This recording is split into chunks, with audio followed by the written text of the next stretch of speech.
히브리서 10장 36절에서 38절까지의 말씀 한 목소리로 같이 읽도록 하겠습니다. 같이 읽습니다. 너희에게 인내가 필요함은 너희가 하나님의 뜻을 행한 후에 약속하신 것을 받기 위함이라. 잠시 잠깐 후면 오실 이가 오시리니 지체하지 아니하시리라.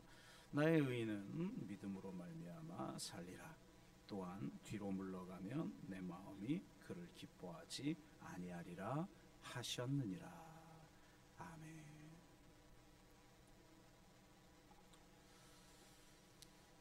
네, 제가 재직 수련회 때는 좀 속마음을 말씀을 드렸지만 연말 연초에는 좀 쉽고 은혜가 되는 그런 설교를 좀 하려고 했었어요. 그런데 갑자기 한국교회가 1027 연합 예배를 드리는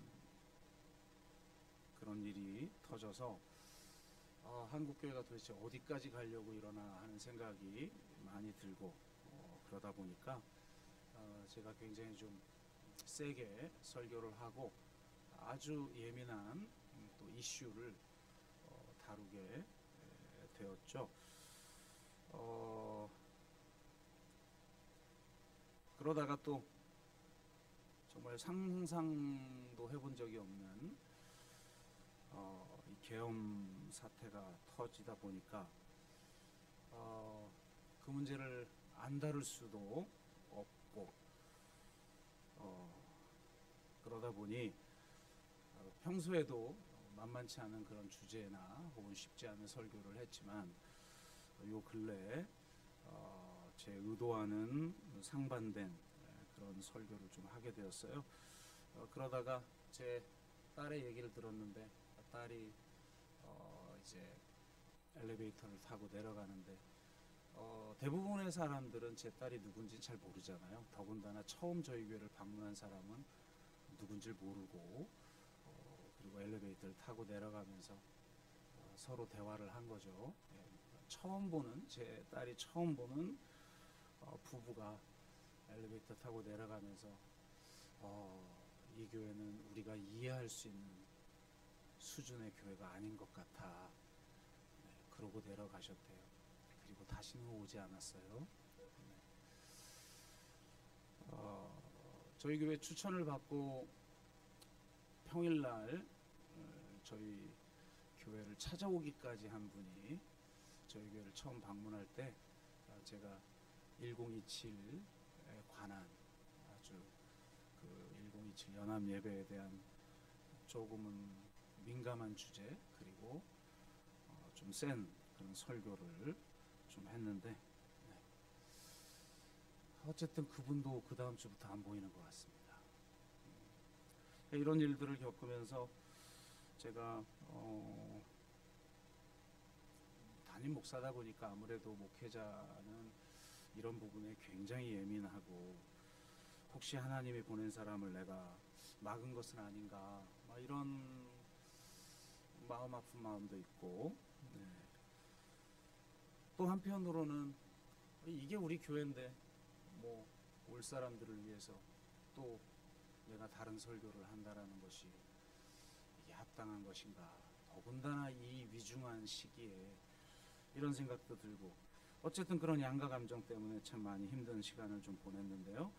그래서 내일이 아니죠. 어제 사회선교부가 여의도 집회에 참여하기로 했기 때문에 설교 준비를 금요일에 좀 미리 하고 이번 주는 여러 일정이 좀 많아서 시간 내기가 만만치 않았던 한 주였습니다. 그래서 그러다 보니까 말씀을 준비하고 그냥 좀 편하게 할 수 있는 설교를 정하고 금요일날 저녁에 이제 잠이 들었는데 제 마음이 계속 좀 찝찝한 거예요. 아니 이번 주가 너무 중요한 시기인데 혹시 탄핵이 또 안 되거나 혹시 되거나 이런데 주일날 이런 문제를 다루지 않는다는 것도 우리 교회에 맞지 않고 그러다 보니까 한 새벽 3시에 잠이 깨가지고 다시 잠이 오지 않아서 새벽 한 4시쯤 교회로 와가지고 설교를 좀 다시 준비를 하게끔 됐습니다. 그리고 이제 어제 집회를 좀 다녀왔는데요. 그래서 힘든 시기에 어렵고 힘든 주제를 다뤄서 죄송하다 이 말씀을 먼저 드리고, 그러나 아니할 수 없어서 오늘도 그 주제는 좀 다루고, 감사한 것은 어제 탄핵이 가결됐네요.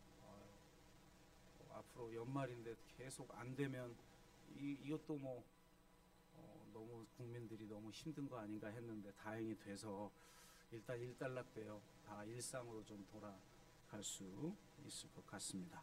그래서 이 주제를 좀 다루면서 좀 느낀 점, 이걸 좀 이야기를 좀 하도록 하겠습니다. 어제 이제 국회에서 탄핵이 가결이 되었는데요. 보통 항상 주최 측은 좀 부풀리잖아요. 그리고 또 경찰 쪽은 어떻게든 축소하려고 하고, 여하튼 주최 측에서는 한 200만 정도 왔다고 하는데, 직접 가보니까 정말 어마어마하게 왔더군요. 우리는 뭐 앞에는 가보지도 못하고 저 제일 뒤에 여의도 공원 뒤쪽 이게 겨우 도달했는데도 거기도 꽉 들어찰 정도였으니까 사회선교부 이름으로 여하튼 역사적인 현장에 참여할 수 있어서 영광이었습니다. 저희 교회가 여러 가지 피켓과 또 깃발을 들고 갔는데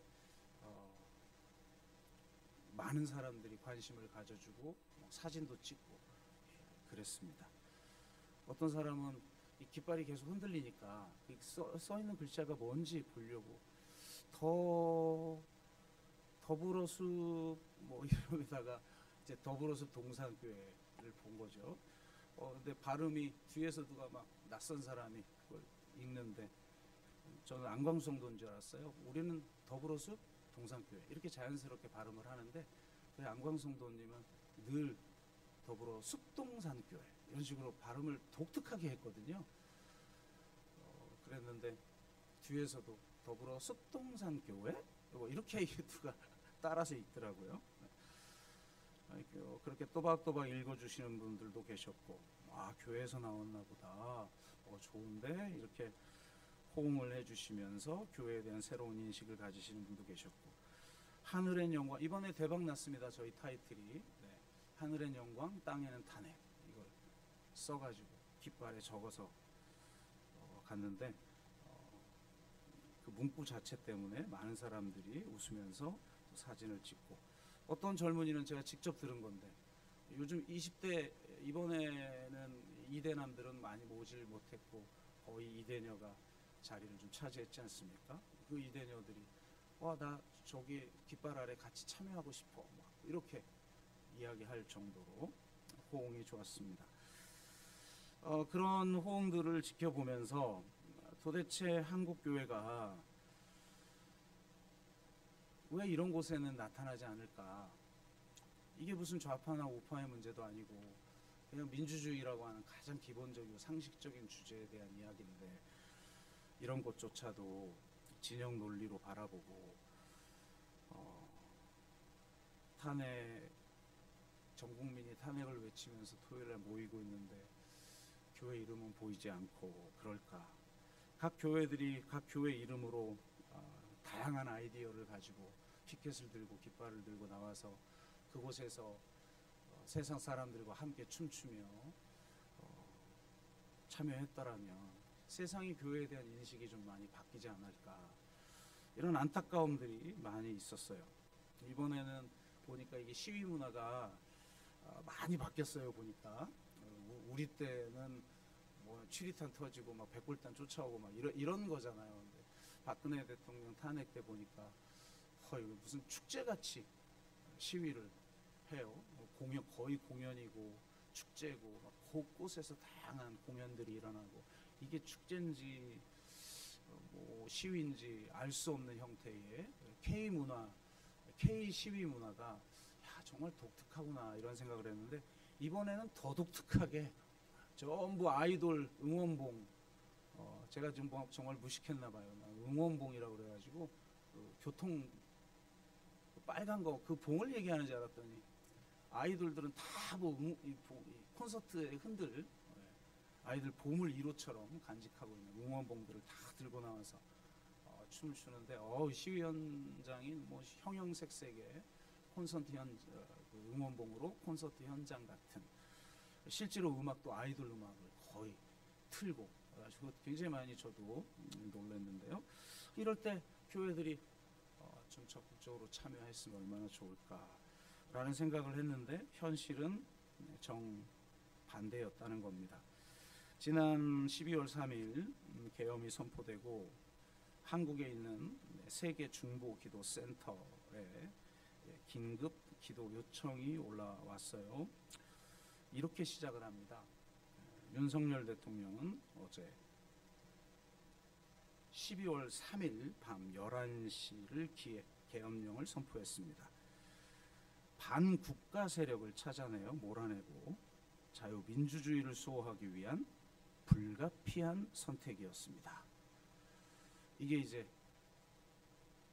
긴급기도 요청 타이틀이고 그 밑에 6가지 기도 제목이 나오는데 시간상 다 말씀드릴 수는 없고 첫 번째, 5번째만 이야기하면 이렇습니다.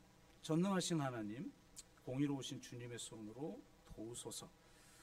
대한민국이 자유민주주의를 온전히 수호하고 반국가 세력이 누구인지 분명하게 찾아 밝히며 무엇보다도 정의롭게 법을 집행할 수 있도록 역사해 주옵소서. 5번, 이번 국가 비상사태의 선포가 불가피했던 이유가 국내의 암약한 공산주의자들을 추몰하기 위한 것이니 그 목적을 이루되 절대 남용되지 않고 정의가 물같이 흐르도록 역사해 주옵소서.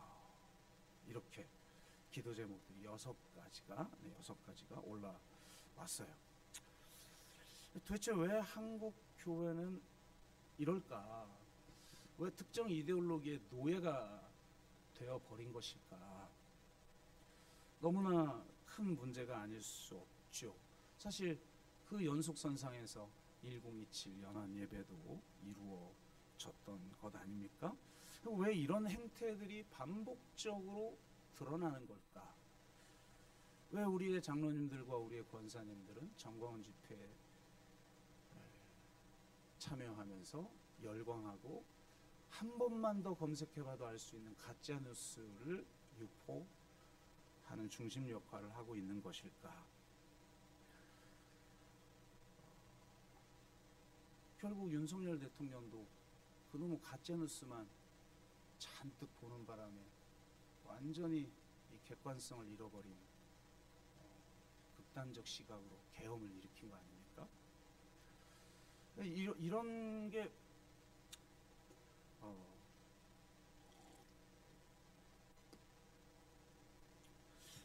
가능하도록 만든 한국교회의 복음과 신학이 문제가 아니겠는가, 이런 생각을 해보게 됩니다. 분명히 성경에서 말하지 않는 걸 말하는 건 아니에요.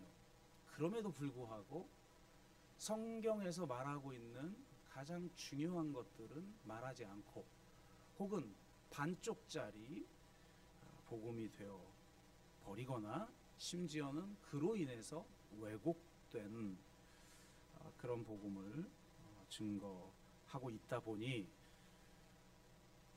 이러한 행태를 막을 수가 없는 거죠. 우리가 전하는 그 복음이라는 게 이래도 되도록 만드는, 심지어는 우리가 믿는 복음이 이런 행태를 하도록 부추기기까지 하는, 혹은 그렇지 않더라도 최소한 그걸 용인하는 그런 복음이 되어버렸다. 한국교회가 선포하는 복음의 문제점은 가장 중요한 건 구약과 신약이 분리되어 있다는 거죠. 이단 마르시온의 사상을 보는 것 같아요. 저는 이렇게 한국교회 선포되는 복음을 보면 율법과 복음이, 행위와 믿음이 극단적으로 분리되어 있죠. 특히 사도 바울이 복음과 율법을 대립시켰다고 해석한 후에 그런 시각으로 읽은 복음 서신서의 시각을 가지고 복음서를 읽으니까 예수님이 이 땅에 왜 왔는지, 어떤 일을 행하셨는지, 십자가에서 죽으시고 부활하신 것은 어떤 의미인지를 왜곡해버리는 이런 복음을 전하고 있다. 그러다 보니 윤리에 무감각하고 현실 속에 존재하는 악에 대한 사유가 불가능한, 그러니까 아주 단순한 그냥 초등학생도 이해하는 죄의 문제 이상의 문제는 거의 사유할 수 없도록 만드는 복음을 믿고 있다라는 거죠. 그러다 보니 한국교회 초대형교회 담임 목사들 수준도 그 수준이고 성도들도 그 수준이다 보니 결국은 그러니까 세상의 악에 대한 아주 복잡한 사유를 할 수가 없는 거죠. 왜? 복음이 그걸 불가능하도록 만드는 거예요. 왜 그런가에 대한 다양한 분석이 있겠으나 그냥 아주 보수적인 신학자가, 개혁주의 신학자가 문제 제기한 걸 제가 소개해 드리자면, 한스 무르스만은 개혁주의 신학자예요. 십자가 폭력인가 환대인가라는 책에서 현실 복음주의의 문제점 오늘 세 가지를 언급하는데요. 혹시 이해가 좀 안 되면 다시 동영상을 좀 돌아보면서 좀 한 번씩 더 들어보고 그러시면 좋을 것 같습니다. 첫째는 사법화예요. 그래서 법치주의 이런 얘기 많이 하나 봐요. 아니, 법이라는 건 그냥 내가 이 사회가 움직이는 어떤 하나의 지침들 같은 것이지 그걸 지킨다고 내가 의로워지는 건 아니잖아요. 그냥 범법자가 아닐 뿐인 것이지. 그런데 복음이 죄에 대해서 접근하는 방식이 사법화되어 있다. 사법화는 윤리적 변화에 중점을 두지 않고 법적 패러다임으로 정의된 속죄 개념이죠. 인간은 윤리적으로 선하게 되는데 전적으로 무능하기 때문에, 그러니까 전적 타락했기 때문에, 좀 이제 고상한 용어로 말하면 할 수 있는 일이라고는 자신이 범한 잘못을 용서받는 것밖에 없는 거예요. 그러니까 우리가 전하는 복음은 우리가 할 수 있는 일이란 내가 범하는 죄를 용서받는 것밖에는 할 수 있는 게 없는 거죠. 그게 잘못됐다는 게 아니에요. 그거 중요하죠. 저도 그래서 죄 용서의 복음 종종 선포하잖아요. 그건 기본이고. 그러나 그것의 한계가 뭔지를 지금 설명을 드리는 거예요. 그러니까 법적 형벌에 대한 두려움에 사로잡힘. 그러니까 내가 선을 행할 수 있는 능력이 전적으로 무능력하니까 결국은 나는 형벌로 지옥에 갈 수밖에 없는데, 그것에 대한 우리 두려움이 있잖아요. 그 두려움에 사로잡힌 인간이 죄책감에서 노연하는 방법은 형벌을 면제받아 오직 법적인 형벌이자 율법의 저주인 영원한 죽음에서 벗어나는 길밖에 없는 거죠. 내가 죽을 수밖에 없는 운명인데 여기서 벗어나려면 내가 용서받아야 되고, 그건 예수님이 용서하셨으니까 그걸 믿으면 용서받는 거죠. 지금 제가 틀렸다고 지금 말하는 게 아니에요. 이걸 지금 우리 교회는 이해하신다고 치고 넘어갑시다. 둘째로 개인화. 제도적이고 구조적인 문제가 아닌 오로지 개인적인 문제에만 관심을 둬요. 기독교 복음은 철저히 나를 위해서 내가 믿는 거예요. 내 개인의 죄의 문제, 그걸 해결하는 게 중요한 거죠. 대속신학에서 말하는 죄는 개인적인 죄예요. 대속이란 그리스도가 선택받은 개인들을 대신하는 것을 뜻하게 되어버렸다. 십자가에서 그리스도는 내가 범한 나의 개별적인 죄들의 처벌을 감당한다. 그리스도 안에서 내 개인의 죄들은 그리스도에게 전이되고 그리스도의 의는 내게 전이되어 나를 의롭다 여겨 하나님이 나를 구원하셨다라는 거 아닙니까? 근데 잘 보세요. 개인의 죄가 아닌 문제를 어떻게 해결할 거예요, 그러면? 우리가 전하는 십자가의 복음이 도대체 내 개인의 문제 차원을 넘어서는 공동체의 문제, 사회의 문제, 그리고 이 세상을 지배하고 있는 구조적이고 제도적인 악, 그리고 그 이면에 있는 더 큰, 사도 바울의 용어로 말하면 그 정사와 권세라고 하는 것을 어떻게 해결할 거예요? 그게 더 강력한데? 그래서 우리가 전하는 복음의 세 번째 특징은 뭐냐? 탈역사화예요. 구원의 성경적 내러티브 구조를 무시한다. 그러니까 창세기부터 요한계시록까지의 하나님의 구원의 이야기, 역사잖아요. 아담, 아브라함, 그 다음에 야곱, 12지파, 거기 야곱의 이야기, 그리고 모세를 통한 출애굽, 그리고 그걸 통해서 광야 생활, 가나안 정복, 거기서 사사시대, 왕정, 그 속에서 하나님이 어떤 구원, 어떤 악과 싸웠고 어떤 의로운 공동체를 세우시려고 하는지에 대한 그 역사가 기독교의 복음에는 아무 소용이 없어요. 기독교 복음에는 구약이 필요 없어요. 오직 창세기 1, 2, 3장. 인간이 타락했다. 그러면 어떻게 해야지? 내 힘으로는 해결 못하니까 예수님이 오셔야지. 죄 없는 분이 오셔서 나를 위해서 대신 죽으셔야지. 지금 틀렸다고 말하는 게 아니에요. 사라져버렸다는 거죠. 하나님이 왜 그 긴 시간 동안 구원의 역사를 이루어 왔고 어떤 세상을 만들고 어떤 구원의 공동체를 만들려고 했는지에 대한 이 역사적 이야기가 필요 없는 복음을 우리는 믿고 있다. 그러다 보니까 우리는 탈역사적인 기독교인이 돼버려서 나는 신앙생활을 개인적으로 잘 하지만 그 이상의 문제는 성경이 나를 가르치는 게 아니라 이 세상 사고방식이 나를 지배한다 이거죠. 그게 진보든 보수든. 대부분의 한국교회는 보수주의자들이 잡고 있지만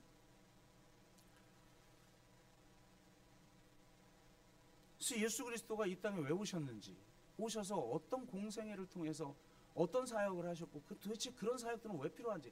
아니 공생애를 살 필요가 없잖아요. 우리 죄를 사하러 오셨으면 오시자마자 바로 십자가에서 죽지. 뭐하러 공간복음서는 이제 공생애 기간을 1년으로 보고 요한복음은 3년으로 보는데 그 시간을 살 필요가 뭐하러 있어요? 도대체 왜? 주님이 성육신하셨다 그런 다음에 잘하시고 바로 십자가에 달려 우리 죄를 위해서 죽으셨다 그러면 될걸. 예수님은 왜 그런 공생애를 사셨어요? 예수님의 공생애는 바로 전부 구약의 성취거든요. 구약을 통해서 하나님이 이루시려고 했던 그 구원의 이야기들, 그거를 성취하는 거 아니에요? 이 말씀, 그 말씀이 응하여지게 하려 하심이라. 그럼 도대체 뭘 응하려고 했다는 거예요? 우리가 전하는 복음, 사형리 복음, 브릿지 복음, 한국교회 강단에 선포되는 복음에 이게 필요 없잖아요. 이런 질문을 할 필요가 없잖아요. 그러니까 여기서 내 제사에서 그런 사람들이 모여서 예배 드리고 종교생활 잘할 수 있도록 설교하고 그 외의 문제, 그래도 최근 넓어졌죠. 강북교회는 맨날 전도하라 이 얘기만 했다가 강남교회는 조금 넓어져서 자기 개발 얘기 좀 하고 가족 얘기해서 가정사역을 하면 부흥하고, 맨날 뭐 부흥한 교회들 세미나 가보면 가정사역 이렇게 해라, 전도 이렇게 해라. 그게 잘못됐다는 게 아니라 그것만 하는 게 문제라는 거죠. 진짜 하나님이 말하려고 했던 그 거대한 구원의 이야기는 어디로 가버렸냐는 거예요. 그래서 이 탈역사화가 발생을 하고 있다. 한국교회는 역사의 문제에 관심을 갖지 않는다.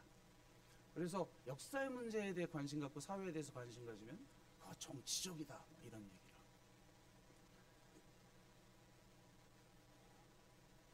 그래서 브루스마가, 지금 제 얘기가 아니라 이 개혁주의자인 브루스마가 한 얘기예요. 그래서 이 브루스마의 말처럼 구속의 개념이 사법화, 개인화, 탈역사화되면, 즉 죄가 보편적이고 추상적인 개념이 되어버려요. 그러니까 인간은 죄인이야, 원죄, 그게 뭔지도 모르면서 그냥 우리가 죄인이구나 그 아래에 있으니까 죄가 구체적이지 않잖아요. 그 원죄가 도대체 뭐예요? 그 원죄를 가진 자가 살아가는 삶이라는 게 도대체 뭐예요? 그러니까 추상적이니까 구체적으로 죄를 나한테 적용할 수가 없어요. 그러니까 나는 그냥 세상에서 그냥 살면 돼. 내가 특별히 사법적으로 문제만 되지 않으면 되는 거예요. 그러다 보니까 첫째, 구체적인 죄를 사고하지 못하도록 만들어 자신의 죄를 변명하게 만들고 죄에 저항하지 못하게 만든다. 보편적이고 추상적인 개념은 구조적이고 제도적인 죄를 사고하지 못하도록 만들고 구체적인 죄를 보지 못하도록 만들어요. 이에 따라 보편적인 죄로 구체적인 죄를 변명하는 데 사용하죠. 우리가 다 죄인이잖아. 너도 죄인, 나도 죄인인데 뭐 퉁쳐버리는 거죠. 많은 사람들은 자신들의 개인적인 죄를 보편적인 죄 안에 감춰버리고 우리 모두 많든 적든 죄를 지은 죄인이라고 말함으로써 자신을 변명해요. 너도 나도 죄인이니 구체적인 죄를 밝히는 것도 무의미하고 구체적인 죄와 싸우는 것도 무의미하죠. 구체적이고 제도적이며 구조적인 악과 싸울 수 없고 우리는 오직 내가 지은 죄를 용서받을 수 있을 뿐인 거예요. 어떻게 살아야 할지에 문제가 빠졌어요. 어떤 세상을 만들어야 할지, 어떤 공동체를 세워야 할지에 대한 비전이 없어요. 한국교회는 그냥 예수 믿고 구원받은 사람들이 교회에 모인 거 외에 없죠. 그러니까 기독교 믿음은 사죄의 말씀과 용서의 약속에 대한 매우 수동적인 수용만을 의미하게 되어버렸다. 그러다 보니까 그런 문제 이외의 문제에 대한 접근 방식이 너무나 비상식적인데도 그게 비상식적인지 모르고 한국교회 강단에서 선포되고 있다. 예를 들면 이런 거예요. 어느 초대형 교회 담임 목사가 예수 탄생 시에 헤롯이 범한 영아학살 사건에 대해서 설교하면서 이렇게 설교해요. 이 정도의 이슈를 기독교는요 역사를 다룬단 말이에요. 그럼 이 정도의 이슈면 이건 거의 홀로코스트 정도의 문제를 다뤄야 되고 도대체 왜 홀로코스트가 이 세상의 역사 한가운데 나타났는지를 분석할 수 있는 시각을 갖지 않으면 성경을 이해할 수 없게 되는 거잖아요. 한국 교회는 사실은 성경을 이해를 못해요. 왜? 역사 속에서 발생한 문제를 분석할 수 있는 시각이 없는데요. 그러니까 어떤 본문이든 다 개인적인 적용. 이렇게 설교했어요. 헤롯 왕이 영아들을 죽인 사건은 그 시대의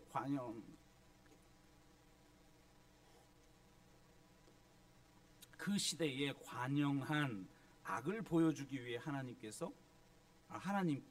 쓰임 받은 거라는 겁니다. 이거 제가 뭐 글자 하나 안 틀리고 그대로 옮긴 거예요. 영아들이 예수님의 구속사를 이루기 위해 죽었다면 기뻐할 일이다. 영아 학살 사건은 가고 오는 세대에 가장 빠지기 쉬운 자식 우상에 대한 경고입니다. 아니, 하나님이 우리가 자식을 우상처럼 섬기고 있는 걸 깨닫게 하려고 영아를 살해하게 했다는 거예요. 이게 그 말이잖아요. 실수가 없으신 하나님이 히틀러를 죽이지 않고 600만 유대인이 600만 명이 죽는 것을 용납하셨다는 걸 믿어야 합니다. 홀로코스트 학살보다 기가 막힌 것은 600만 명이 죽는 사건을 겪고도 유대인들이 예수님을 안 믿는다는 겁니다. 그들은 출신과 학벌과 배경을 따지다가 맨날 이런 말만 하고, 그죠? 그리고 출신과 학벌과 배경 같은 걸 따지면 안 돼요. 그게 사실 심각한 죄도 아니잖아요. 그러니까 이 정도는 문제의식을 받고도 사실은 다 출신 배경 따지는 거예요. 안 그렇습니까? 나 그러지 않은 기독교인 못 만나봤는데 아직. 나 출신과 학벌, 레토릭이죠. 한마디로 레토릭. 나 죄의 문제를 다루고 있어? 라는 걸 보여주는 레토릭. 출신과 학벌과 배경을 따지다가 예수님을 십자가에 못 박았대요. 참 어이가 없어서. 그들은 유대인처럼 대단한 학식과 부를 쌓는 사람들은 믿기가 더 어렵습니다. 그래서 600만 학살 사건은 있어야 할 일입니다. 와, 어떻게 이런 설교를 할 수가 있어요? 근데 이게 가능한 거죠, 한국교회는.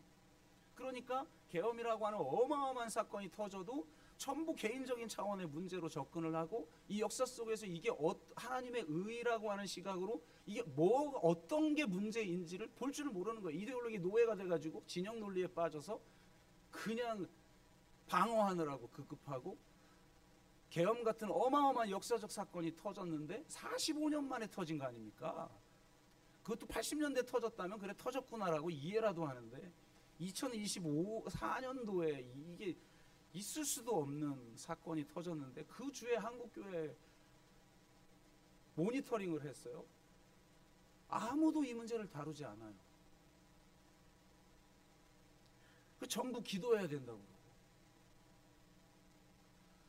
그러니까 이게 600만 명을 죽인 거나 내가 자식 우상이나 똑같은 거예요, 죄가. 이 차이가 뭔지를 사유할 수 있는 시각이 없는 거예요. 한국교회 복음에는. 그러니까 이거에 따른 자연스러운 현상은 구원이 오직 가해자의 죄에 대한 용서의 개념으로 축소되고 왜곡한다는 거예요. 우리는 모두 보편적인 죄 아래에 있고 모두 죄인인 거예요. 모두 죄인이라는 말은 우리 모두가 가해자라는 거죠. 그러니 우리도 죄인인데 누구를 비판하냐는 거예요. 그거는 한 개인의 실존의 앞에서 할 수 있는 말이지 사회적 문제에 대해서 할 수 있는 말이 아니잖아요. 이런 사고방식 때문에 1027 연합예배에 참여했던 대형교회 목사들은 계엄 이후 그에 대해서는 아무도 설교하지 않고 오정현 목사는 계엄이 있는 주일에 지도자를 위해 기도해야 된다고 설교를 했어요. 기도하면 지도자의 허물이 덮인다고. 특히 2024년 12월 3일 윤석열 대통령이 불법적인 계엄을 선포한 후 전 교회 갱신협의회 회장은, 그러니까 여러분, 교회 갱신협의회가 뭐냐면 저희 교단에 있는 아주 합리적이고 건강한 목사들이 교회를 갱신해 보자고 따로 모인 거예요. 초대 회장이 옥하는 목사예요. 그러니까 이런 이상한 목사들하고 다른 사람들이 모여 있는 곳이죠. 여기 전 회장이 12월 며칠 정확하게 기억 못 하겠네요. 12일로 기억하는데 국민일보에 이런 기도문을 올렸어요. 제가 중간 부분만 소개할게요. 하나님 아버지, 상처는 남이 준 것보다 내가 만든 것이 더 아픈데 우리나라 대통령이 스스로 큰 상처를 만들어낸 것으로 인해, 무슨 말인지 이해가 돼요? 아니, 계엄이 내가 나에게 상처를 준 행동이에요? 어쨌든 큰 상처를 만들어낸 것으로 인해 국민이 너무 아파하고 있다는 거예요. 그것을 지금 보고 계신 줄 믿습니다. 그로 인해 많은 국민이 십자가에 못 박아 죽여라, 돌로 쳐 죽여라 하듯 무섭도록 혼란과 공격을 퍼붓고 있는 이때, 아니, 윤석열이 예수예요? 그럼 우리는 지금 예수님을 죽인 사람 되는 거 아니에요? 돌로 쳐 죽여라, 무섭도록 혼란과 공격을 퍼붓고 있는 이때 우리 성도들의 존재 이유가 무엇일까 묵상해 봅니다. 성도들만이라도 예수님께서 죄 없는 자가 먼저 돌로 치라고 하셨음을 상기하면서 내가 먼저 비난보다는 기도를, 정죄보다는 회개를, 말보다는 회개의 열매를 드리는 삶을 허락해 주옵소서. 맨날 이런 얘기나 하고 있어요. 개인의 실존적 문제와 대인적 관계 차원의 문제는 나도 죄인이지, 그러면서 그 사람을 용인하고 내가 용서하고, 그건 뒤에서 얘기하겠지만 그래야 되지만, 사회적 사건, 역사적 사건 앞에서 죄 없는 자가 먼저 돌로 치라? 그럼 법원 가서 그러지. 법원 가서 판사들, 검사들한테 죄 없는 자가 돌로 치라. 그럼 범죄자들 다 풀어주라는 말이에요. 이게 상식적으로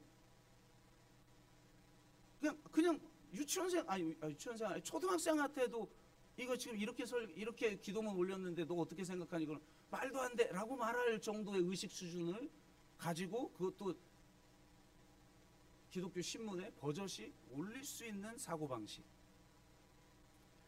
더군다나 교경협 회장이, 우리 교단 회장이면 내가 그나마, 우리 교단은 거의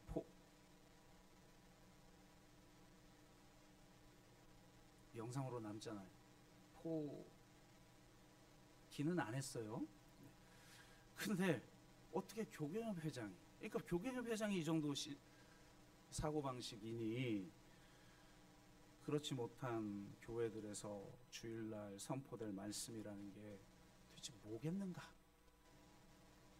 맨날 지도자 위해서 기도해야 돼. 지금은 침묵할 때야. 내 동산교회 후배가 강남의 큰 교회로 갔는데, 아니죠, 강북에 이번 주에 설교를 그렇게 하더라. 길거리에 나가지 말라고, 김정은이 좋아한다. 이건 참아야 하느니라. 이거 어떻게 이런 사고방식이 가능합니까? 그러니까 이런 식의 신학은 구체적이고 제도적이며 구조적인 악으로 말미암아 발생하는 선과 악의 투쟁을 은폐시켜버려요. 내 죄가 내 개인적으로 싸우는 문제만 있는 것이지 이 세상에 존재하는 악과 하나님의 정의가 충돌하는 영적 전쟁에 대한 사고방식이 불가능해요. 현대 개신교의 칭의로는 보편적인 죄로 말미암은 가해자의 죄를 용서할 뿐 구체적인 죄로 말미암은 희생자의 고통에 그래서 민감하지 않아요. 관심이 없어요. 왜? 다 죄인인데 뭐. 너도 죄인, 나도 죄인, 모두 죄인, 에브리바디, 보편적 죄인. 그런데 구체적인 역사 속에서 구체적인 구조적 악 속에서 신음하고 있는 그 사람들의 고통에 기독교는 예민하지 않아요. 타자의 고통이 윤리란 타자의 고통에 어떻게 책임 있는 반응을 하는가에 의해서 이 윤리적 의식이 발생하는 것인데 타인의 고통 뭐 잠깐 시혜를 베풀고 하는 정도는 하죠. 그러나 그 고통을 만들어내는 근원적인 죄에 대한 사고방식을 악에 대한 사고방식을 하지 않아요. 편하죠.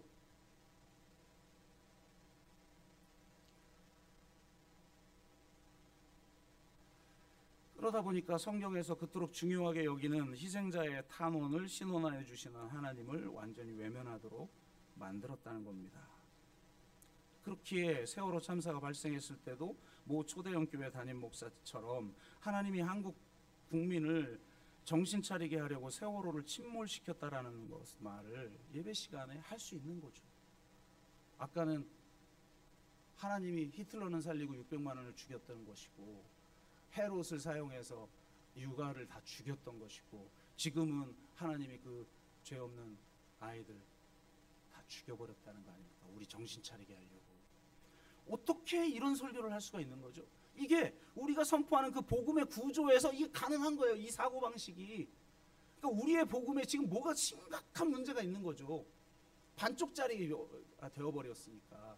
이게 우리가 전하는 복음이 틀렸다고 말하는 게 아니에요. 진짜 우리 죄를 사해 주신 십자가의 은혜, 우리 이거 다 고백하는 사람들이 여기 모인 거 아니에요? 그런데 그것만 말해가지고는 성경의 그 구원의 하나님의 구원의 스토리가 무엇이고 그것을 통해서 하나님이 어떤 세상을 만들고 어떻게 사람을 변화시키고 어떤 삶을 살라고 하시는지에 대해서 필요 없이 우리는 오직 용서받는 것밖에는 할 일이 없는 그런 복음을 증거해서는 이 역사 속에서 기독교회는 계속 헛발질을 할 수밖에 없다라는 겁니다. 그래서 수많은 문제들을 이야기해야 되지만 개신교의 핵심의 믿음이라는 게 있기 때문에 이거 한 가지만 오늘 좀 이야기를 하도록 하겠습니다. 믿음을 우리는 기독교 어떤 교리에 대한 인지적 동의 수준으로 이해를 해요.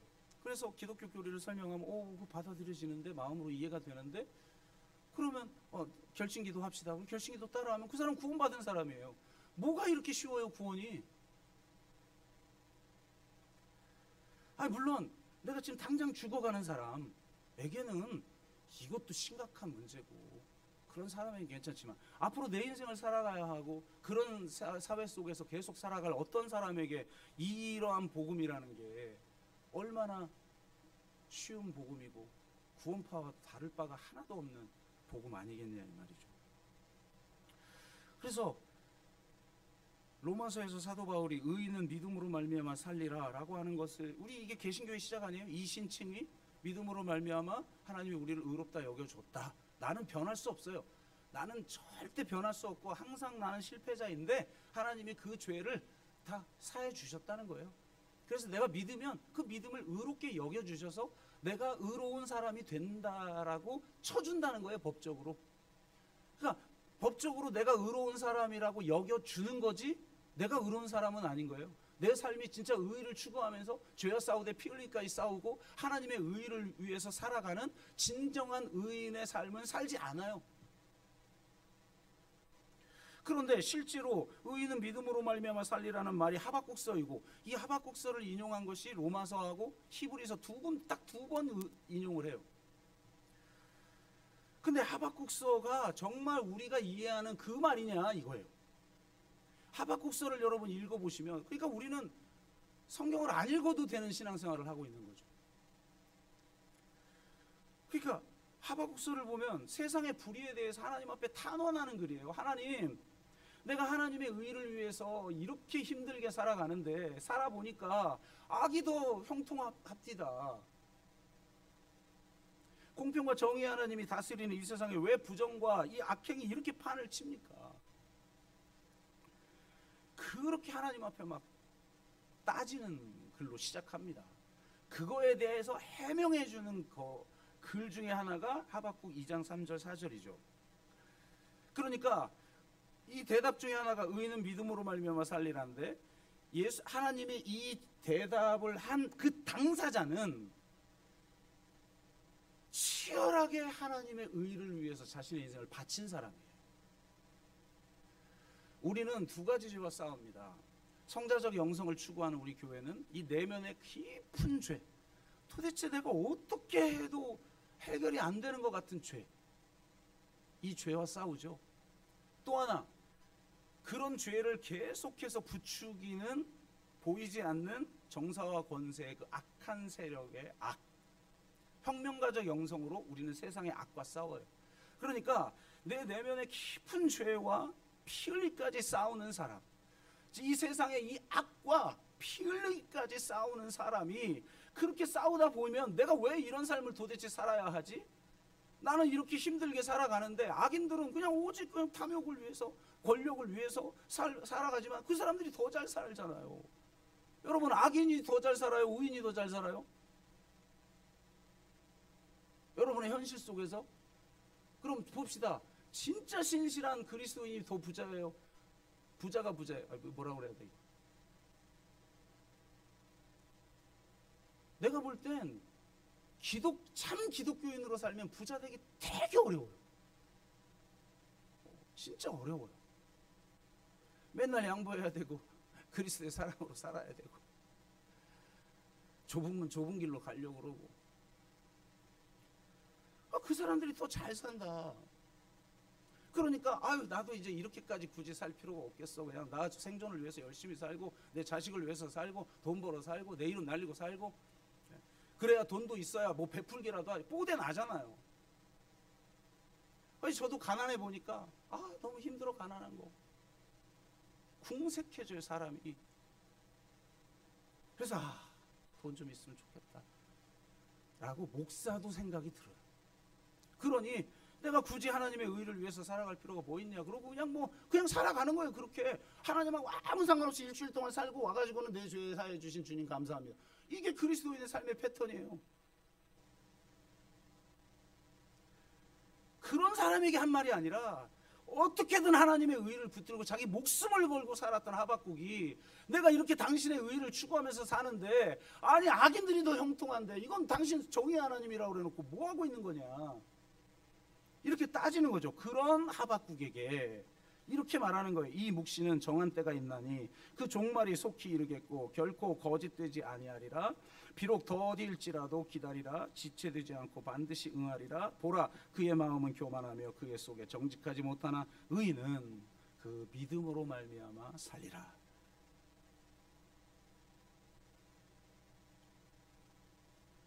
그 정한 때라는 것은 원어를 보면 임신 기간의 마지막 때를 지시하는 용어로 사용되어진다고 합니다.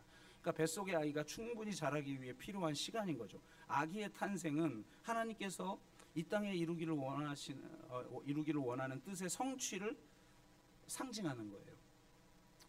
육신의 눈으로는 잘 보이지 않지만 애가 처음에는 배가 볼록 나오지도 않고 진짜 임신했다고 그러는데 5개월 8개월 되면 볼록볼록하고 커지더니 또 때가 10개월 딱 때가 차면 때가 참에 애가 나와요. 강도처럼 임해요. 그걸 성경은 종말이라고 한다. 구약 성경에서 말하는 종말이란 세상의 끝을 말하는 것이 아니라 근접한 미래에 이루어질 성취의 시간인 거죠. 그것이 이루어질 때 속히 이루어져요. 그죠? 10개월을 기다려야 되는데 실제 애 날 때는 그냥 바로 하고 나가서 하고 이렇게는 안 났나? 저 다 집에서 우리 제 아내하고 다 첫째, 둘째, 셋째 다 낳았어요. 그래서 어떻게 낳는지 다 지켜보고 제가 봤고 그랬기 때문에 아는데, 여하튼 그렇게 낳잖아요. 그러니까 대체 악에 형통한 것 같고 내가 왜 이렇게 뭐하러 살 필요가 있지? 라고 생각하게 만드는 눈에 보이는 현실 이면에 하나님이 일하고 계신다는 거예요. 반드시 선을 이루시고 그분이 약속하신 것에 신실하신 분이어서 메시아가 온다고 했으면 때가 차면 메시아가 온다는 거예요. 이 세상이 새롭게 될 때가 있다라고 말씀하셨다면 아무리 세상이 악의 판을 치고 하박국 선지자처럼 도대체 세상은 왜 이 모양입니까? 이러면서 탄식할 수밖에 없는데 하나님은 지금 일하고 계신다는 거예요. 그 하나님에 대한 절대적인 신뢰, 이것이 믿음이죠. 믿음은 인지적 동의가 아니라 하나님에 대한 절대적 신뢰. 내 인생이 아무리 불행하고 내가 질병이 걸리고 집안이 망하고 뭐 어떤 고난이 있어도 하나님을 믿는 거예요. 우리는. 왜? 그 선하신 하나님을 어떻게 믿어요? 예수 그리스도 안에 계시된 이 십자가의 복음을 보면 하나님의 성품이 어떤 건지 알죠. 그래서 하나님과 맺은 그 언약에 내가 충실한 것. 그러니까 믿음을 다른 말로 바꾸면 충성이에요. 믿음은 인지적 동의 수준을 넘어서서 그분을 향한 절대적 신뢰와 충성이에요. 실제 의인은 믿음으로 말미암아 살리라라고 번역되어 있는 이 단어가 히브리어 에무나인데, 에무나가 사용되어진 곳이 99번이지만 오직 여기만 믿음으로 번역되어 있고 나머지 에무나라고 하는 단어가 전부 신실함이라고 되어 있어요. 신실함. 하나님을 향할 절대적 신뢰와 충성. 이게 신실함이죠. 하나님은 우리와 맺은 언약에 신실하셨어요. 그런데 우리는 신실하지 못해 이스라엘 백성들이 죄를 범했죠.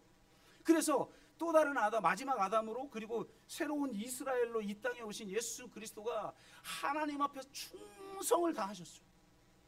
그게 그리스도의 믿음이에요. 그 그리스도의 믿음으로 우리가 구원받는 거예요.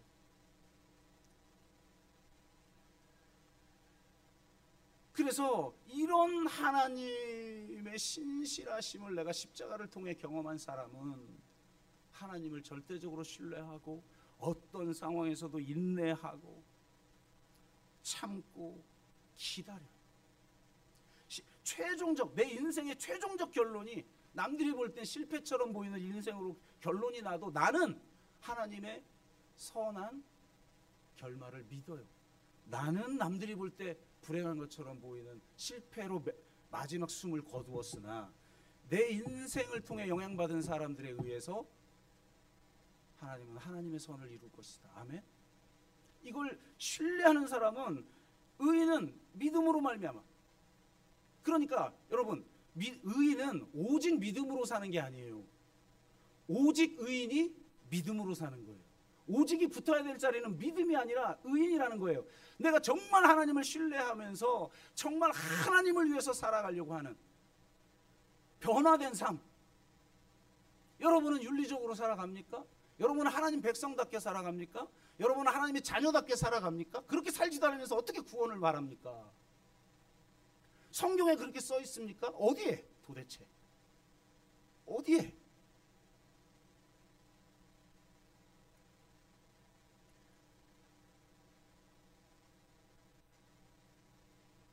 히브리서 10장 36절은 이렇게 말해요. 너희에게 인내가 필요함. 이게 사실은 믿음이에요. 에무나가 버티다는 뜻이거든요. 인내하다. 필요함은 너희가 하나님의 뜻을 행한 후에 약속하신 것을 받기 위함이라. 아멘. 이 약속이 최종적 구원이겠죠. 궁극적으로는. 잠시 잠깐 후면 오실 이가 오시리니 지체하지 아니하시리라. 나의 의인은 믿음으로 말미암아 살리라. 아멘. 이건 수동적인 게 아니에요. 그 다음 38절, 나의 의인은 믿음으로 말미암아 살리라. 또한 뒤로 물러가면 내 마음이 그를 기뻐하지 아니하리라. 제가 39절은 너무 세서 안 읽었어요. 뒤로 물러가는 자는 구원을 받을 수 없다고 써있어요. 뒤로 물러간다는 게 무슨 말이에요? 내가 지금 세상의 선과 악이라고 하는 이 전선에 내가 지금 선한 싸움을 싸우고 있는 거예요.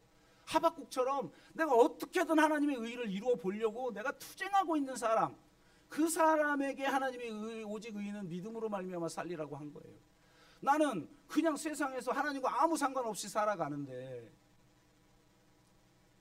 그냥 은혜로 다 용서해주고 뭐 다 그냥 구원 주고, 그러니 내가 뭐 다르게 살 만한 무슨 동력이 필요 없는 거죠. 동기가.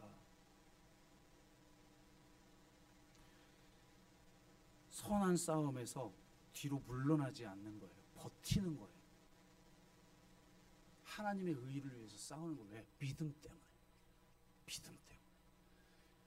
구약과 신약의 성경에 나타난 그 하나님의 구원 이야기에 나타난 하나님의 그 신실하심과 하나님이 꿈꾸시는 세상, 그리고 우리가 어떤 존재가 되길 바라시는지.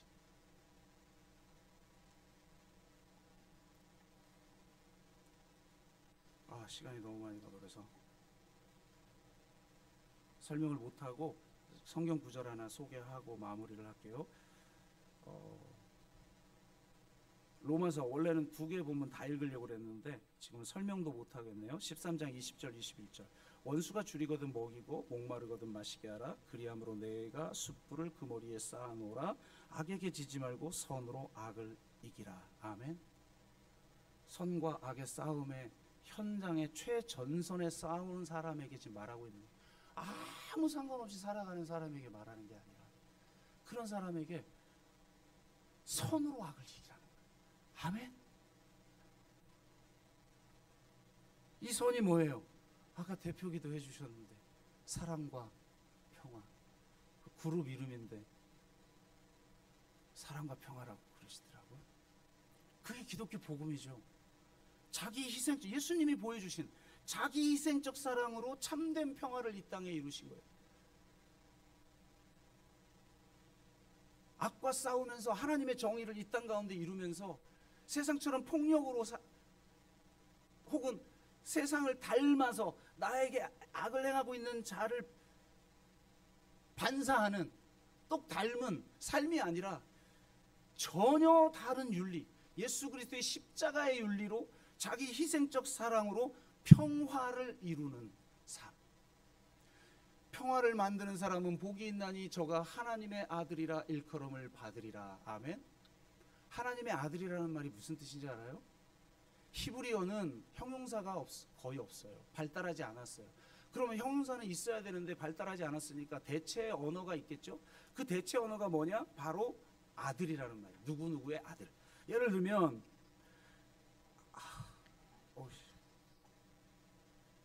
속이 너무 아픈데.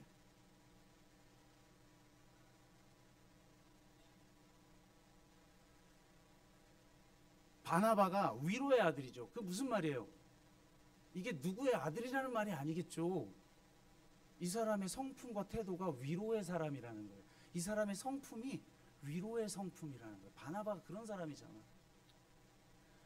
요한은 어떤 사람이? 우레의 아들. 그러니까 사마리아 사람이 예수님 받아들이지 않으니까 예수님 그냥 번개, 하늘로부터 번개를 쳐서 얘들 다 죽여버릴까요? 번개 같은 성격이죠. 그런데 평화를 만드는 사람은 하나님의 아들이라 일컬음을 받는다는 게 무슨 뜻일까요? 하나님의 성품과 태도가 평화라는 거예요. 그래서 오직 진정한 평화를 살아내고 평화를 만들어가는 사람만 하나님의 아들이라 일컬음을 받게 되는 것입니다. 그렇게 살도록 하게 하려고, 내 죄 용서하기 위해서만 오신 게 아니라 그렇게 사는 사람으로 우리를 변화시키려고, 그런 세상으로 완전히 이 세상을 그냥 재창조해 버리시려고 하나님의 아들이 이 땅에 오셔서 십자가에서 죽으시고 부활하신 것입니다. 아멘. 하나님의 아들까지 이 땅에 오셔서 십자가에 자기 생명을 내어 주시기까지 했는데도 우리는 예수님과 아무 상관없는 삶을 살아간다면 그게 어떻게 구원받은 사람의 삶이겠냐니까요. 진짜 이 십자가에 달리신 예수 그리스도를 인격적으로 만나고 그분의 은혜를 경험하여 여러분의 존재가 변화되어지고 주님께서 새롭게 출범시킨 하나님의 나라를 위해 이 땅에 그런 세상을 이루기 위해서 살아가는, 평화를 만들어가는, 자기 희생적 사랑으로 평화를 만들어가고 정의를 위해 하나님의 공의를 위해 피 흘리기까지 싸우는 저와 여러분 되시기를 주의 이름으로 축복합니다. 우리가 한번 같이